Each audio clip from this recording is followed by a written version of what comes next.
Matapos marinig ang tanong sa kanya ni Elizabeth, ay agad ngumiti si Leping at sinabi na normal lamang iyon, dahil kapag mahal nila ang isa't isa ay dapat malaman din nila ang tungkol sa lahat ng mga nangyari at mayroon sa isa't isa. Idinagdag pa niya na matagal na rin silang nagsasama, ngunit hindi nila napag-uusapan ang kanilang mga nakaraan. Ngunit sa huli, napayuko pa rin si Leping at tinanong si Elizabeth kung gusto ba talaga niyang malaman ang kanyang nakaraan, dahil para sa kanya ay napaka-boring nito. Naisip pa nga niya na ang kanyang nakaraan ay napuno lamang ng kanyang pamumuhay bilang isang empleyado, kaya nahihiya siyang ikwento ang tungkol dito. Hindi naman sumagot si Elizabeth sa kanyang mga sinabi. Kaya dahil dito, ay sinimulan na ngang ikwento ni Leping ang kanyang nakaraan. At dito nga, ay sinimulan niya ito sa pagsasabing sa kanyang dating mundo, ay siya ay isang ordinaryong tao lamang at siya ay lumaki sa bukirin kasama ang kanyang lolo. Kaya sa mga panahong iyon, ay gumagawa siya ng iba't ibang klase ng trabaho na may kinalaman sa pagsasaka, at bagamat mahirap ang buhay, ay natagpuan niya ang kasiyahan sa paggawa nito. Binanggit din niya na noong panahon na nag-aaral na siya, ay nag-enroll siya sa isang agricultural university. At sa tuwing bakasyon nila, ay bumabalik siya sa kanyang village upang muling tumulong sa pagsasaka. Nagpatuloy pa ang ganitong klaseng pamumuhay niya hanggang siya ay makatapos ng pag-aaral. At dito na nga nagbago iyon, dahil nagsimula na siyang pumasok sa isang kumpanya sa isang malaking lungsod. Simula noon, ay nabawasan na ng nabawasan ang oras ng pagbisita niya sa lugar ng kanyang lolo, hanggang sa tuluyan na itong mawala. Kaya naiwan na lamang siyang namumuhay na mag-isa sa nasabing lungsod. Dito ay umikot na lamang ang kanyang buhay sa pagpasok sa trabaho araw-araw, at sa pag-uwi mula dito. May pagkakataon pa nga na hindi na niya alam kung para saan niya ginagawa ang lahat ng ito. Idinagdag pa niya na hindi niya naging hilig ang paglalaro o ang panunood ng mga anime, at ang tanging kaligayahan niya ay nagmumula sa panunood ng maiiksing mga video habang nagko-commute siya pauwi. Ngunit isang araw, habang siya ay nasa biyahe pauwi, ay bigla niyang natagpuan ang kanyang sarili sa mundong ito.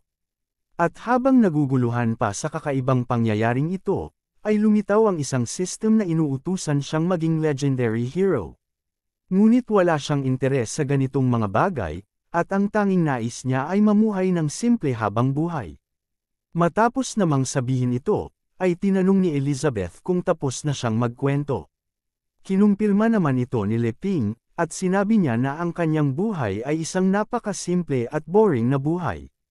Sa kabila naman ng sinabing ito ni Leping, ay napakunot-no si Elizabeth at naisip na hindi iyon ganoon kasimple. Dahil para sa kanya, ang pamumuhay niyang iyon ang naging dahilan ng pag-abot niya sa isang realm na hindi pa naabot ng iba. Naisip pa nga niya ang tungkol sa isang kasabihan na, ang great daw ay napakasimple, at noong naabot nga niya ang Saint Realm, ay bahagya niyang naunawaan ang tungkol sa kasabihang ito. Kasabay nito, ay naisip din niya kung bakit sila pinaglalaban ng tinatawag ni Leping na system. Mabuti na lamang at ang pagiging simple ni Leping ay naging dahilan upang hindi matuloy ang binabalak ng system na iyon, at nagresulta pa nga ng pagiging magkasintahan nila.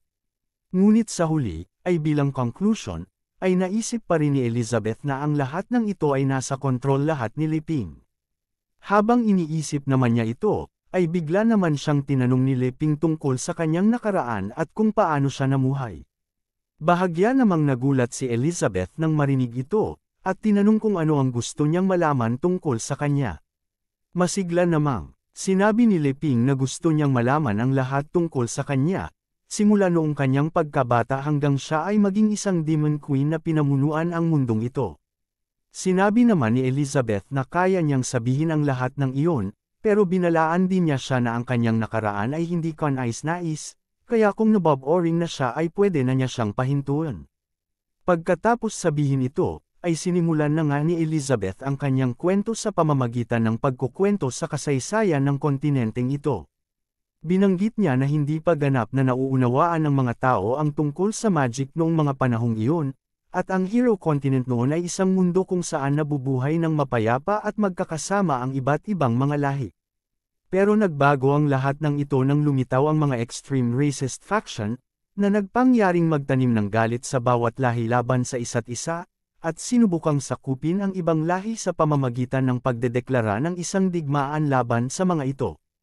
At dahil sa mga bagong kaisipang ito na kumalat sa iba't ibang lahi, ang mga mixed-blood descendants na dating naging simbolo ng pagkakaisa ng bawat lahi ay napaliyas mula sa kanilang mga factions at naging mga homeless exiles.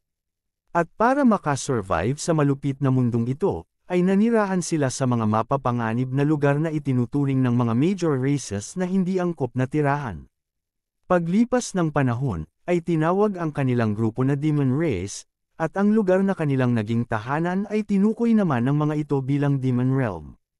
At bagamat sila ay itinuturing na magkakalahi, wala namang pagkakataon na sila ay nagkaisa. Dahil sa lugar na ito na hindi sapat ang pangangailangan ng bawat isa, ay napuno ito ng pagnanakaw, pagpaslang, at kung ano-ano pang mga krimen. Kaya ang tanging naging batas sa lugar na ito ay survival of the fittest. Binanggit pa nga niya na simula pagkabata, ay ganoon na ang kaisipan ng mga nilalang doon. Inilahad din niya ang isa niyang karanasan kung saan puwersahang kinuha sa kanya ang kanyang pagkain ng ilang mga malalaking halimaw, at sinabihan pa nga siya na dahil sa kanyang pagharang sa kanilang daan, kaya kukunin nila ang kanyang pagkain. Pero sa kabila ng kanilang pananakot, ay sinubukan pa ring bawiin ni Elizabeth ang tinapay. Dahil dito, ay sinubukan siyang sipain ng halimaw na iyon, ngunit sa sandaling tatama na ito, ay biglang sumigaw ang halimaw dahil sa naramdaman niyang sakit sa kanyang paa. Dito nga ay makikita si Elizabeth na pinipiga ang kanyang paa at inuutusan itong ibalik sa kanya ang kanyang pagkain. At marahil dahil sa kanyang taglay na mahusay na mga genes sa iba't ibang mga lahi, ay nagkaroon siya ng kanyang unang magic awakening sa edad na 5. Mahilig ka bang manood sa phone habang nasa labas? Ito ang gadget na hindi mo alam na kailangan mo. 3-in-1 Bluetooth speaker, power bank, at phone stand. HD sound para sa movie feels, hindi ka na malolobat. Hands-free pa habang nanonood at higit sa lahat napakamura pa. At kung gusto mo ng full chill setup, may Bluetooth headphones din, walang sabit, all comfort. Plus, portable handheld fan para kahit mainit, cool ka lang. Check mo yung link sa description. Promise, sulit lahat to. At pagkatapos ng unang matagumpay niyang pagpaslang sa mga malalaking halimaw na iyon, ay bumuo siya ng kanyang sariling grupo at nagkaroon ng isang teritoryo sa isang abalang kalye sa distrito. Dito ay tinawag siya ng kanyang mga tauhan bilang Elizabeth the Witch. Pagkatapos nito, ay sa edad niyang 13, ay personal siyang bumuo ng isang grupo na tinawag niyang Scarlet Moon Bounty Squad na kalaunan ay nagdulot ng takot sa mga nilalang sa Demon Realm. At ang mga pinakamalalaking faction sa lugar na ito ay nag-uunahan palagi at nagbibigay ng malaking reward para sa kanilang serbisyo, pero walang kaalam-alam ang mga ito sa kanyang totoong layunin. Dahil sa tuwing gagawa siya ng misyon para sa mga ito, ay pasikreto siyang pumapasok sa kanilang mga Forbidden Lands at mga Ancient Ruins para kolektahin ang mga Lost Ancient Magic Books. At matapos nga niyang makumplito ang huling piraso ng magic puzzle na kanyang hinahanap, ay sa kanyang edad na 16, sa kanyang kaarawan, ay nagkaroon siya ng kanyang second awakening na nagdulot ng pagkagulat sa mga nilalang sa buong kontinente. Pagkatapos nito, ay ginamit niya ang pagkakataong iyon para gamitin ang kanyang bagong lakas upang pangunahan ang buong Demon Realm, at kalaunan ay naging opisyal na hari ng buong Demon Realm. Kasunod nito, ay opisyal siyang nagdeklara ng isang digmaan laban sa iba't ibang lahi, at ipinakita sa mga ito ang kanyang di mapapantayang lakas. Kasunod nito, ay isa-isa nang sumuko ang mga ibang lahi gaya ng Elf Race, Beastman Race, at maging ang Dwarf Race. At ang kanyang huling target ay naninirahan sa Human Royal City. Habang lumilipad siya, sakay ng kanyang dragon, ay nakita siya ni Malfoy at namangha siya sa kagandahan nito. Ngunit habang namamangha pa siya, ay agad na inatake ni Elizabeth ang kastilyo ng kaharian ng mga tao. Ngunit sa kabila nito, ay nananatili pa ring nakatayo ang hari nito.